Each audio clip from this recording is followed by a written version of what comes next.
Bonjour et bienvenue à la présentation de l'équipe 2 dans le cadre du cours Innovation dans les pays émergents dispensé par Norine Alilem au courant de l'été 2015. Notre équipe va s'intéresser au marché de l'alimentation et de l'agriculture en Colombie et les membres qui ont contribué activement à la conception de ce travail sont Catalina Anrel, Dani Boulay, Victoria Cantelio, moi-même Brice Dicoumet, Samuel Gadouri, Alexandre Parent-Bussière, Annelise Bakiefay et Monique Chimchua. Le plan de la présentation restera relativement simple. En introduction, nous allons voir les caractéristiques du pays ciblé avec Alexandre. Ensuite, nous allons porter une attention particulière au secteur agricole de la Colombie avec Samuel. Puis, nous allons nous intéresser au modèle d'affaires avec Victoria, Catalina et Monique. Et, pour la conclusion, Dani étayera les effets et avenir du projet. Sans plus tarder, je vais céder la parole à Alexandre pour une introduction aux caractéristiques du pays ciblé. Alors, merci Brice. Ici, je vais prendre le relais et vous expliquer pourquoi notre choix s'est arrêté sur la Colombie. En fait, nous avons choisi ce pays pour plusieurs raisons, notamment son statut de pays émergent, l'importance relative de l'agriculture dans son économie, de même que le contexte entourant le conflit armé colombien impliquant les FARC et le processus de paix qui a suivi. Alors, la Colombie est définitivement un pays en émergence. Et bien que la définition de pays émergent s'est souvent vue réduite à un titre pour qualifier les pays en développement qui ne font pas partie des pays les moins avancés du globe, plusieurs spécialistes ont proposé des critères objectifs pour définir précisément ce groupe de pays. Tout d'abord, ces pays ont des revenus intermédiaires. Donc, on attend ici un revenu par habitant en parité de pouvoir d'achat, compris entre 10 et 75 du revenu moyen de l'Union européenne. Ceci exclut de ce fait les pays les moins avancés et les pays plus riches du globe. Ensuite, il est pertinent de considérer la croissance et le rattrapage économique du pays. En effet, les pays émergents ont connu une croissance supérieure à la moyenne mondiale au courant de la dernière décennie, et même avant cela.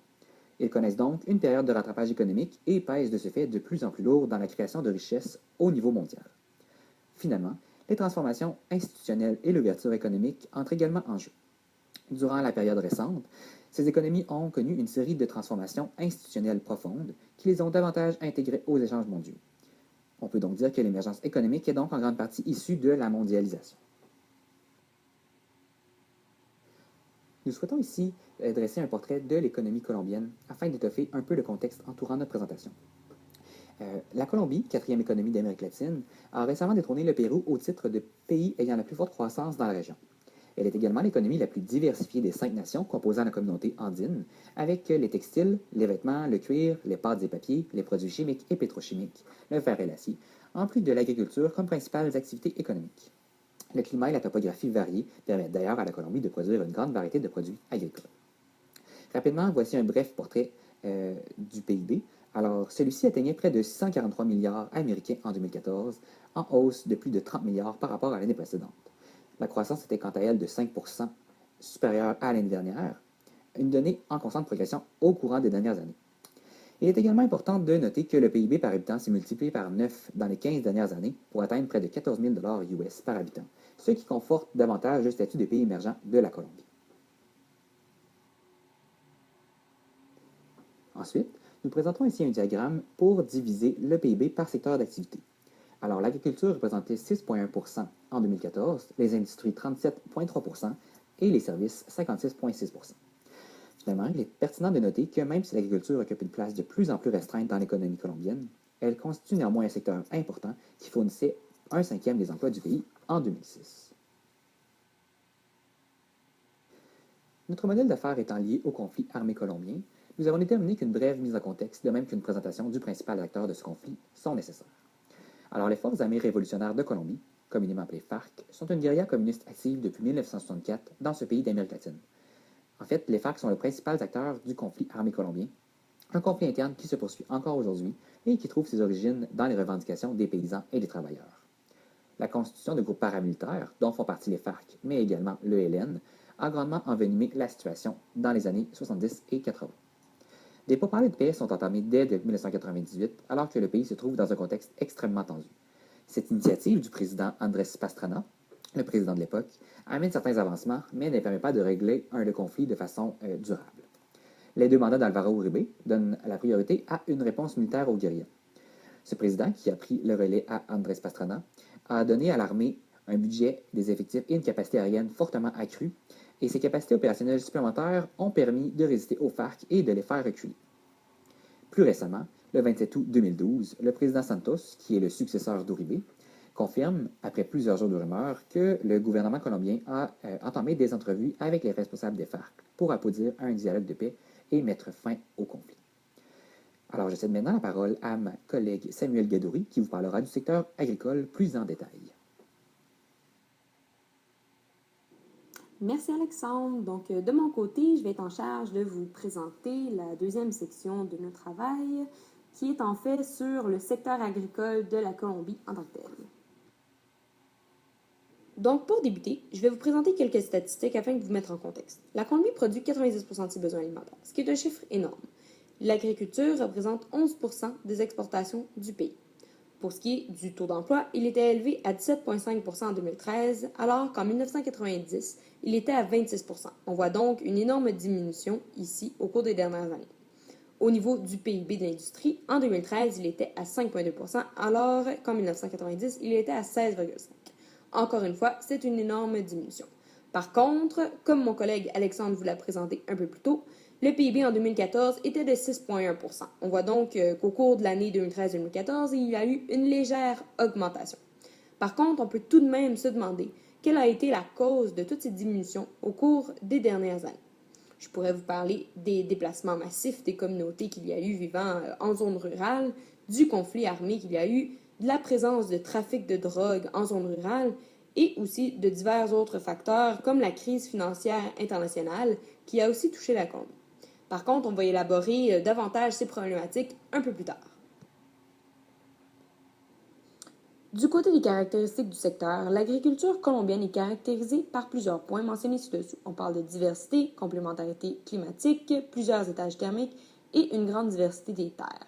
Je vous explique, en fait, c'est que l'altitude où on effectue l'agriculture est située entre 500 mètres et 3500 mètres d'altitude. C'est vraiment un écart immense, ce qui fait en sorte qu'on retrouve plusieurs étages thermiques où les climats varient et donc les terres sont très diverses. C'est pourquoi on peut produire une grande variété d'aliments. Du côté des importations et exportations, comme peut-être la majorité d'entre vous le savent, en fait, le produit le plus exporté, c'est le café. Ensuite, il y a les fleurs coupées. C'est les États-Unis, en fait, qui absorbent 32% des exportations. Au niveau des importations, la Colombie importe 25% de ses produits des États-Unis. Il s'agit principalement de matières premières et de biens d'équipement réservés à l'industrie. En fait, on réalise que le plus du quart des matériaux dédiés à l'industrie sont importés. Donc, c'est pourquoi cet aspect va faire partie de notre modèle d'affaires et mes collègues vont élaborer un peu plus tard à ce sujet aussi.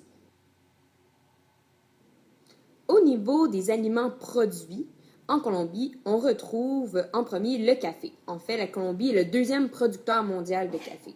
Et je vous ai mentionné tantôt aussi, c'est le produit le plus exporté. Sinon, on produit également des fleurs, le riz, le tabac, le maïs, la canne à sucre, etc. Il y a vraiment une grande diversité d'aliments qui est possible de cultiver. On peut faire aussi un lien, justement, comme je vous mentionnais un peu plus tôt, avec l'altitude, c'est-à-dire qu'au niveau plutôt tropical, on a le caféier, la banane plantain et la canne à sucre.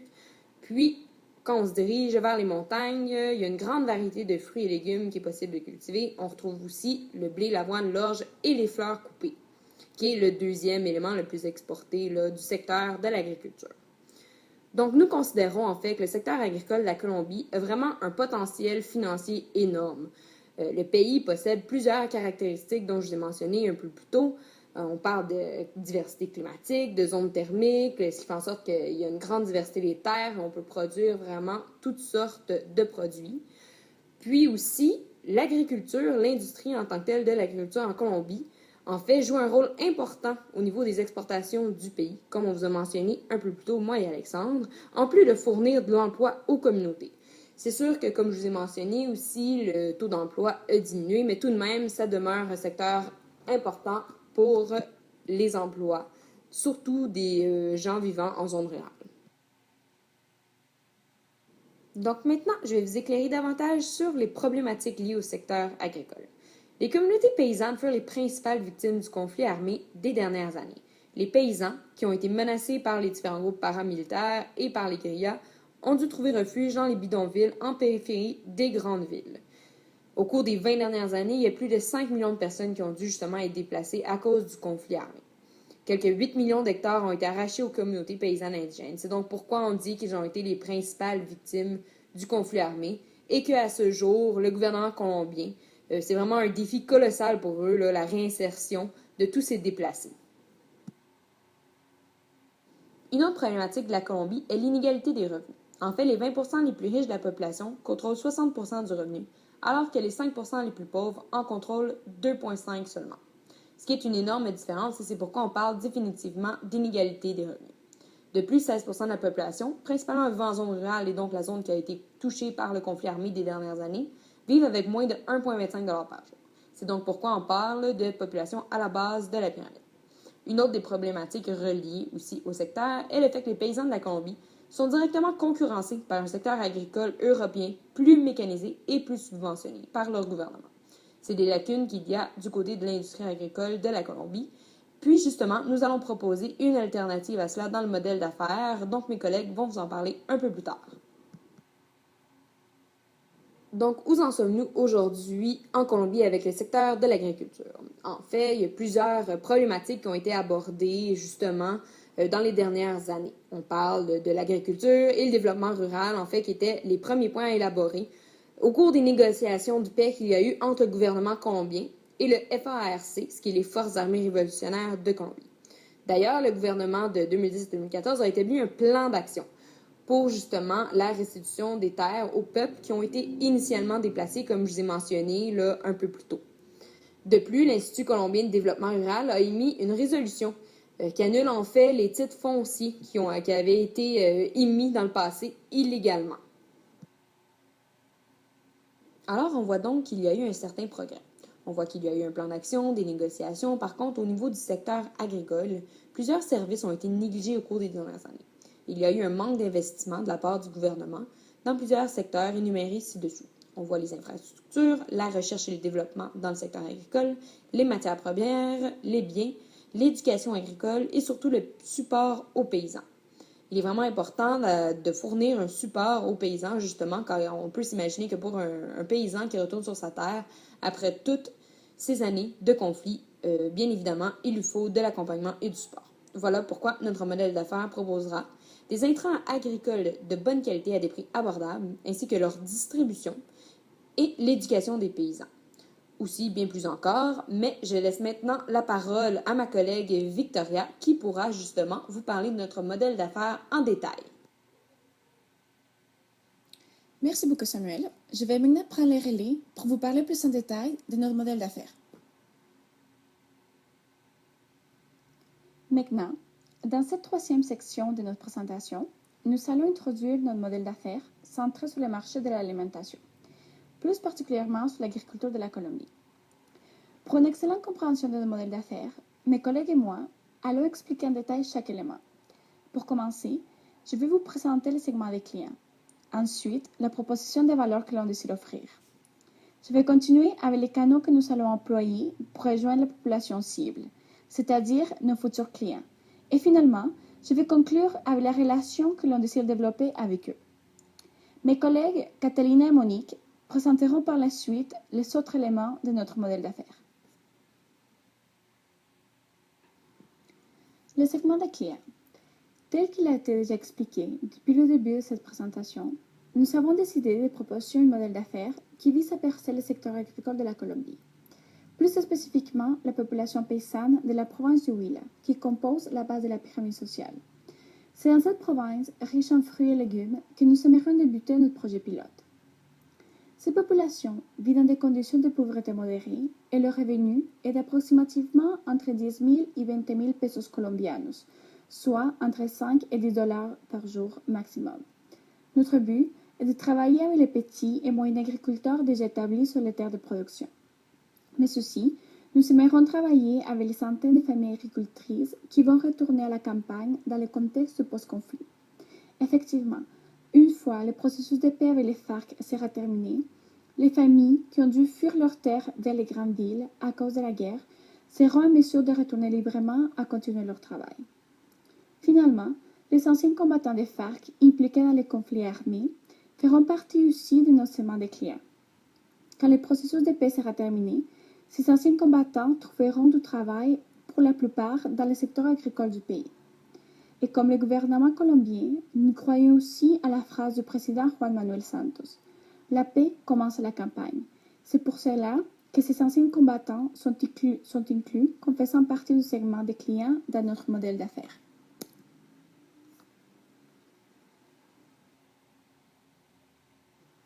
Je vous invite maintenant à visionner la prochaine vidéo.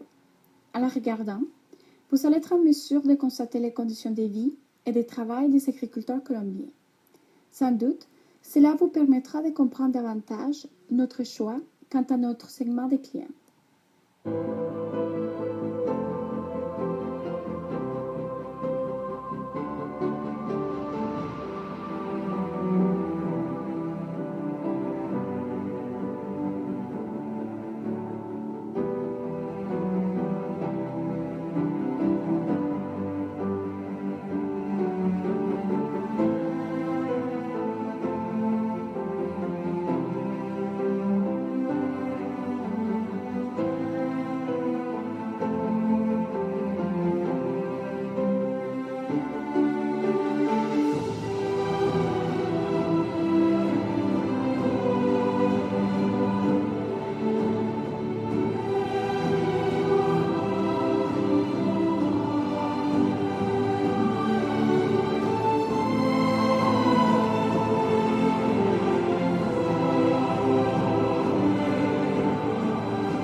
Proposition de valeur aux clients.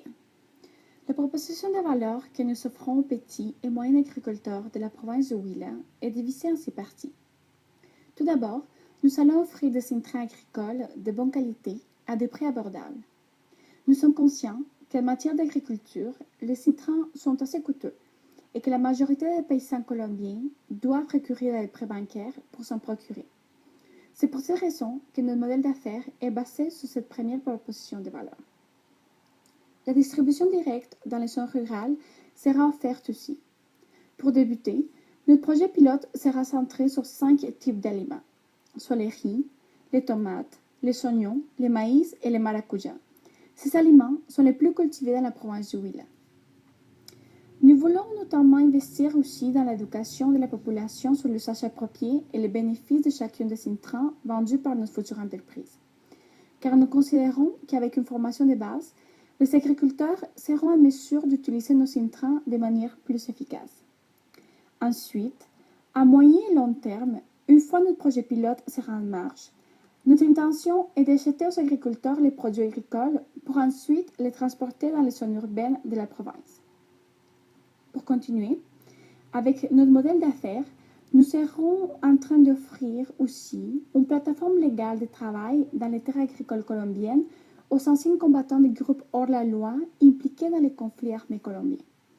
En effet, dans les programmes de réinsertion à la vie sociale et au travail dirigés par le gouvernement colombien, les entreprises qui travaillent dans le secteur agricole doivent contribuer à cette réinsertion des anciens combattants.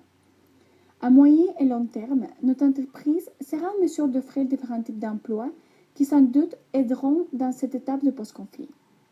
En conclusion, notre modèle d'affaires servira à contribuer au processus pacifique du post-conflit colombien, car notre but est d'ouvrir davantage les marchés de l'alimentation dans les zones les plus appauvries et affectées par les conflits armés, comme c'est bien le cas de la province du Huila.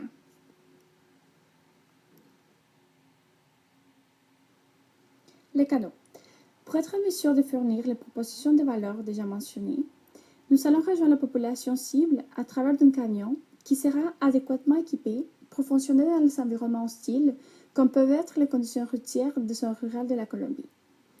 Nous allons distribuer nos intrants agricoles directement à travers de nos partenaires, petits commerçants, qui sont établis depuis longtemps dans les zones rurales. Le but à long terme est de pouvoir couvrir les trains de province colombienne. mais à court terme, notre but principal consiste à établir contact avec un minimum de 20 petits commerçants qui sont déjà établis près des terres agricoles à la province du Huila. Comme ça, nous serons en mesure de distribuer directement nos intrants. Avec notre camion, nous offrons aussi la possibilité de distribution à la porte dépendamment du volume acheté. Par exemple, si un agriculteur achète un volume considérable de nos produits, le service de livraison lui sera offert. Comme ça, il ne sera pas obligé de se déplacer directement chez nos petits commerçants pour acquérir les intrants qu'il a achetés. Finalement, notre but est aussi de récolter et transporter les produits agricoles achetés de zones rurales vers les zones urbaines de la province. Ceci sera économiquement avantageux autant pour notre entreprise que pour les agriculteurs qui décident de nous vendre leurs produits.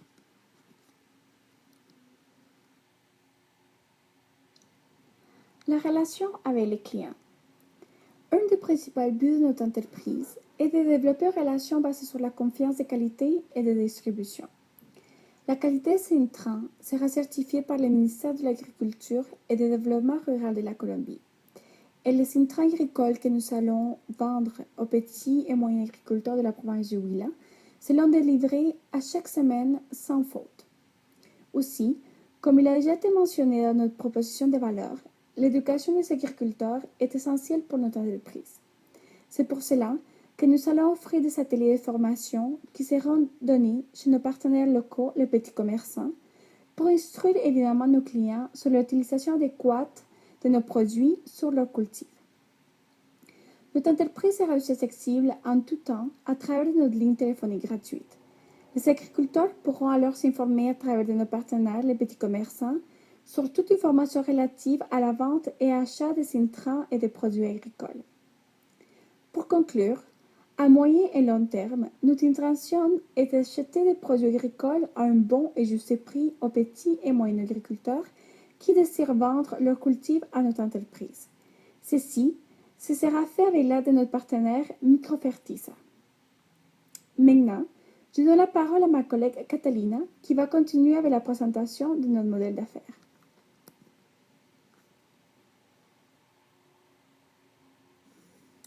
Merci Victoria. Je vais donc prendre la relève pour vous expliquer plus en détail la section portant sur les ressources clés.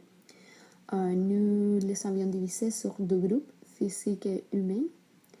Dans le premier groupe, nous pouvons voir les intrants à faible coût, les camions pour transporter les intrants et les produits finaux, les affiches livrées et dépliants, et le téléphone à chaque dépanneur. Dans le deuxième groupe, nous voyons les petits commerçants, les partenaires gouvernementaux et privés et les agriculteurs.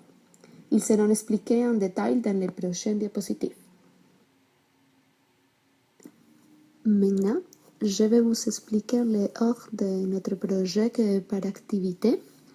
Nous allons commencer notre projet en recherchant de l'information pertinente à notre modèle d'affaires. Ça veut dire les statistiques du marché local, résultats des études faites par le gouvernement et les entreprises privées, déterminer quels seront les partenaires plus pertinents, aller sur le champ et parler avec les agriculteurs pour connaître de première main leurs besoins et préoccupations. Après ça, nous allons rapprocher les partenaires potentiels et nous tenterons de les convaincre de travailler avec nous. Ensuite, avec l'aide du CIAT, le Centre international d'agriculture tropicale, nous allons former les petits commerçants sur l'utilisation des intrants. Ce sera aussi l'occasion pour distribuer des livrets de dépliants d'information et pour installer une affiche dans chaque dépanneur, sur laquelle les agriculteurs auront la possibilité de s'informer sur le prix officiel du marché et du prix offert par Microfertisa. Le tableau serait actualisé à chaque jour avec l'aide d'un téléphone qui serait installé gratuitement. Un assessorat au sujet de la meilleure façon d'entreposer les produits sera également fourni. Nous allons par la suite faire l'importation des intrants et aussi acheter les camions requis pour la livraison des intrants et la vente des produits finaux. Après ça, nous procéderons à ramasser les intrants exportés ou aller les chercher chez Microfertisa, les cas échéants, et les distribuer à nos commerçants partenaires. Ensuite, tandis que les cultures se développent, nous visiterons les commerçants et les agriculteurs pour savoir si le projet se développe comme nous l'attendons ou non. Quand les cultures seront prêtes, notre partenaire Microfertisa offrira un prix très compétitif aux agriculteurs. Et s'ils décident de leur vendre, nous allons fournir notre camion pour aller chercher les produits et les amener au centre urbain. Et finalement, nous allons évaluer les résultats pour déterminer si le projet fonctionne. Les partenaires clés. Notre premier partenaire sont les petits commerçants. Ils sont les propriétaires de dépanneurs déjà connus et fréquentés par la communauté.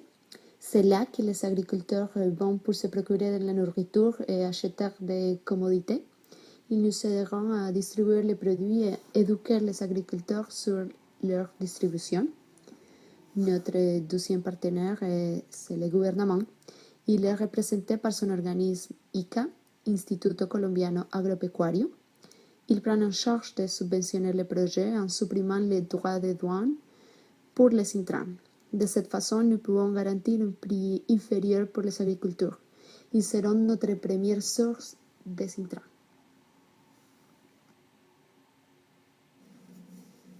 Notre troisième partenaire clé est le SIAD.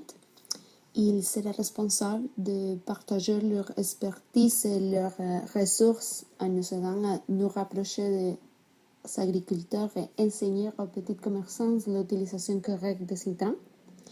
Et notre dernier partenaire, c'est Microfertisa, c'est un partenaire privé. Cette entreprise produit localement des pesticides, semences et engrais. Ils sont notre plan B pour se procurer les intrants au cas où il y aura un problème avec les importations. Ils sont également des distributeurs de fruits et légumes. À travers eux, nous serons capables d'aider les agriculteurs à vendre leur production au prix équitable du marché.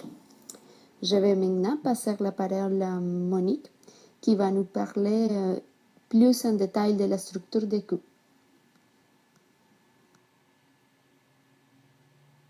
Passons maintenant à la structure des coûts et à celle des revenus. Commençons par la structure des coûts. En effet, nous visons la minimisation des coûts afin d'appliquer le prix le plus bas possible au niveau des producteurs qui sont nos principaux clients. Les coûts sont répartis dans les postes suivants. Le transport des intrants. Pour utiliser le camion que nous prévoyons acheter de manière efficiente, ce camion transportera les intrants de la ville de Neva vers la région de Huila. Aussi, il transportera la production agricole de la région de Huila vers la ville de Neva. Ceci nous permettra de maximiser l'utilisation du camion. Nous avons par la suite l'achat des intrants. Au niveau de l'achat des intrants, nous recevons une subvention du gouvernement, ce qui nous permettra de limiter les coûts liés à cet achat. Ensuite, nous avons le stockage ou l'entreposage qui se fera par le biais des petits détaillants qui existent déjà dans la localité. Une fois de plus, nous visons la limitation des coûts liés au stockage et l'entreposage. Pour ce qui est de la formation et l'éducation, ceci se fera par le biais de l'organisme ICA, qui est un organisme gouvernemental ayant de l'expertise dans ce domaine. Comme moyen de communication, nous aurons des tableaux d'affichage, des livrets qui seront utilisés et très illustrés pour communiquer facilement avec les producteurs. Aussi, nous offrirons un poste téléphonique qui sera gratuit afin que les producteurs puissent s'enquérir des prix des intrants et des produits agricoles au niveau des villes. Passons maintenant à l'évaluation des coûts. Ils sont évalués en milliers de pesos.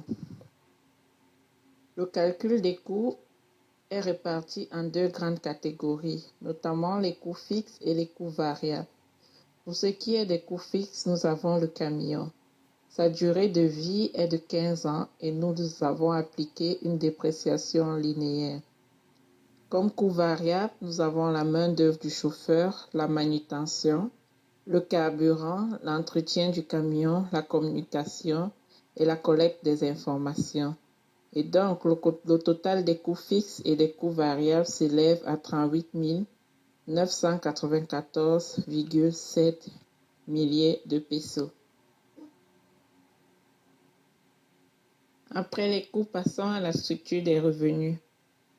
Les revenus sont issus de plusieurs sources, dont la source principale est la vente des intrants agricoles, c'est-à-dire des engrais, des pesticides et des semences. Comme source secondaire de revenus, nous avons des revenus issus des commissions perçues de la commercialisation des produits agricoles. En effet, comme nous l'avons déjà expliqué dans les diapositives précédentes, le projet travaille en partenariat non seulement avec les producteurs, mais aussi avec l'entreprise Microfertisa.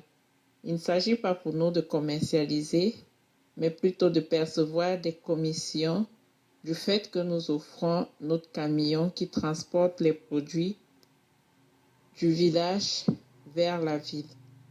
Comme troisième source de revenus, nous avons la subvention du gouvernement par le biais de son organisme ICEA qui a offert la formation aux producteurs agricoles. Évaluation des revenus sur les ventes. Commençons par les revenus issus de la vente de semences. Nous avons des semences de riz, de tomates, d'oignons, de maïs et de maracuya.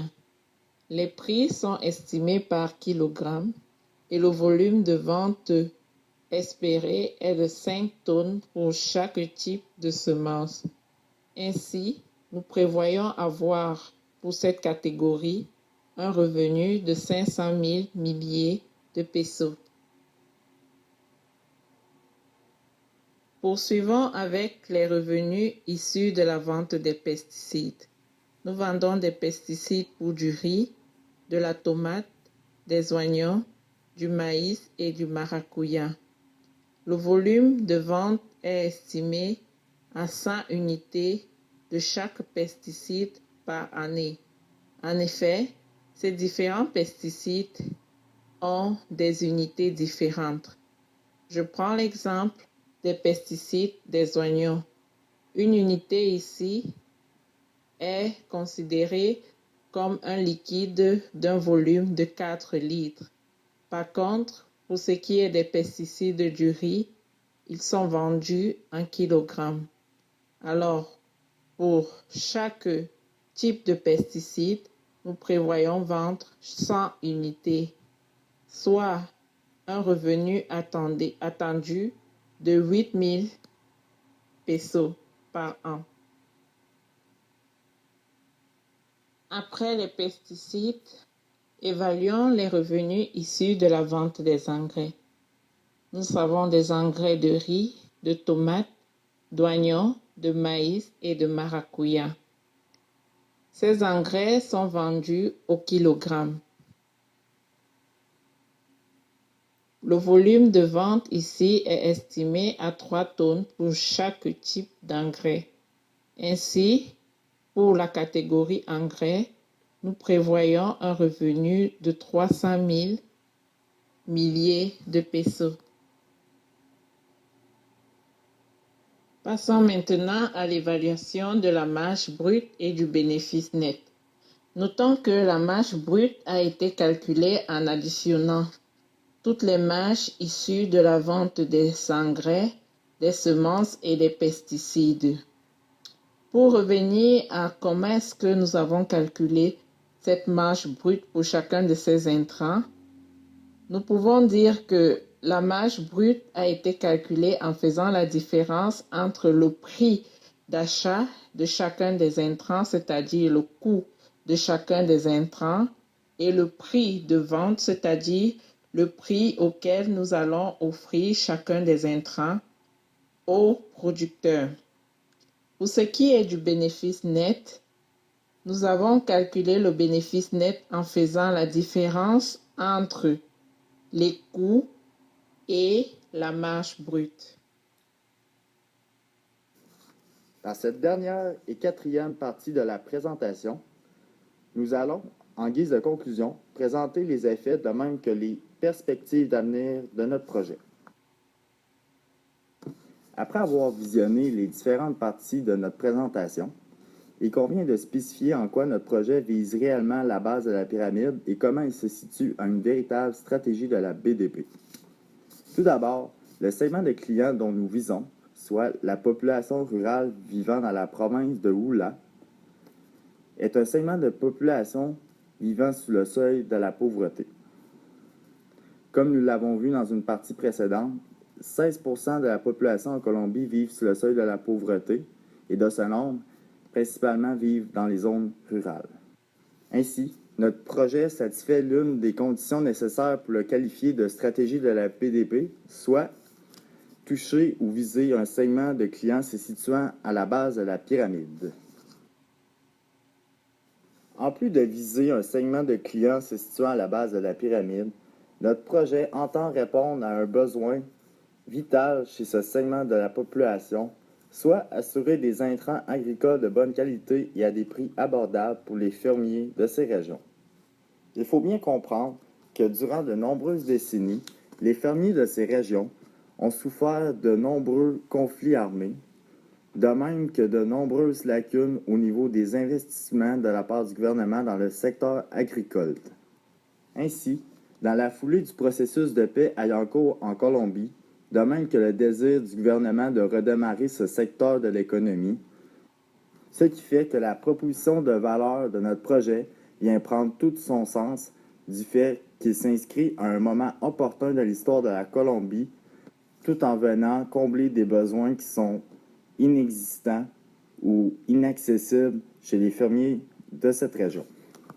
Mais notre proposition ne s'arrête pas à répondre à cette première nécessité.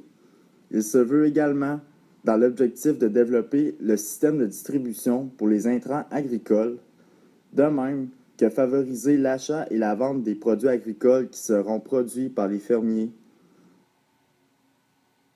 Comme point culminant, visant à renforcer l'idée que notre projet est véritablement une stratégie de la PDP, il faut mentionner la visée sociale de celui-ci. Tout d'abord, notre projet vise, en même temps, à aider le retour des anciens combattants des groupes hors-la-loi, par exemple les FARC, en leur offrant une plateforme légale de travail. Il faut comprendre que si le processus de paix aboutit à bon terme en Colombie, ces anciens combattants voudront forcément se retrouver du travail et notre projet visera justement à les aider à réintégrer le marché du travail légal. Cela aura pour effet cumulatif de mettre notre projet en premier plan dans le processus pacifique du post-conflit en Colombie et favorisera la reconstruction du marché de l'alimentation dans les zones appauvries auparavant par les conflits armés. Enfin, il ne faut pas oublier le rôle important que notre projet entend jouer en investissant dans l'éducation des agriculteurs afin de les aider à mieux utiliser les intrants agricoles qui leur seront fournis, mais également dans les aider dans leur futur processus de production agricole. Dans l'une des parties précédentes de la présentation, nous avons vu dans la structure des revenus comment nous sommes capables de dégager des profits. Ainsi, notre projet a non seulement une orientation sociale, mais également une orientation profit, ce qui fait qu'on peut la qualifier de véritable stratégie de la PDP. Nous tenons aussi à souligner le fait que notre projet s'inscrit dans une version 2.0 de la PDP, dans le sens que nous allons faire intervenir différents partenaires et que la réussite de notre projet dépend entièrement de la bonne collaboration entre ceux-ci. Tout d'abord, comme nous l'avons souligné précédemment, les petits commerçants favoriseront la distribution de nos intrants agricoles pour les producteurs. Deuxièmement, Dans le nouveau plan de redressement élaboré par le gouvernement de la Colombie, qui indique son désir d'investir dans le secteur de l'agriculture à nouveau, nous serons en mesure d'attirer des subventions qui nous aideront, entre autres, à financer l'éducation des agriculteurs. D'autres partenaires, comme l'organisme sans but lucratif, le CIET, nous aideront à nous rapprocher des agriculteurs et à enseigner à comment bien utiliser nos ressources, nos intrants agricoles. Enfin, l'inclusion du partenaire privé Microfertisa, une entreprise qui produit localement des pesticides, des semences ou encore de l'engrais, nous aideront à aider les agriculteurs à vendre leur production au prix équitable du marché.